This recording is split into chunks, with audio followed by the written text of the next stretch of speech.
So next जो 3 points हैं वो हमारे पास सिमिलर ही हैं कि एल्वियोलर वेंटिलेशन के बारे में पूछता है। ठीक है, एल्वियोलर वेंटिलेशन जो है ना, बेसिकली उसका फॉर्मूला क्या है वो हमें देखना है कि टाइडल वॉल्यूम, इसको मैं शॉर्ट फॉर्म में लिख रही हूँ, tidal volume minus dead space. Dead space होती है कि जो जहाँ पे कोई भी एक्सचेंज ऑफ एयर या एक्सचेंज ऑफ गैसेस नहीं हो रहा होता। ठीक है, उसको डेड स्पेस कहते हैं। ठीक हो गया, मल्टीप्लाई बाय रेस्पिरेटरी रेट। ठीक है, जिसकी नॉर्मल वैल्यू होती है 16 से 20 पर मिनट। ठीक है, अब ये बेसिकली हमारे पास किसके इक्वल है, एल्वियोलर वेंटिलेशन के।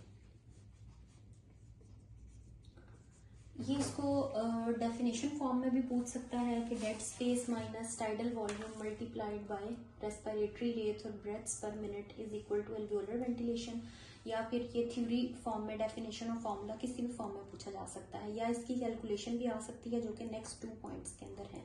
तो वो कहता है कि कैलकुलेट करनी है आपने एल्वियोलर वेंटिलेशन, जबकि टाइडल वॉल्यूम है 500। सिंपली आपने इसके अंदर वैल्यूज पुट करनी है। टाइडल वॉल्यूम 500 है और ये कांस्टेंट है, तो ये 150 इसकी वैल्यू कांस्टेंट ही रहती है। ठीक है, 150 है।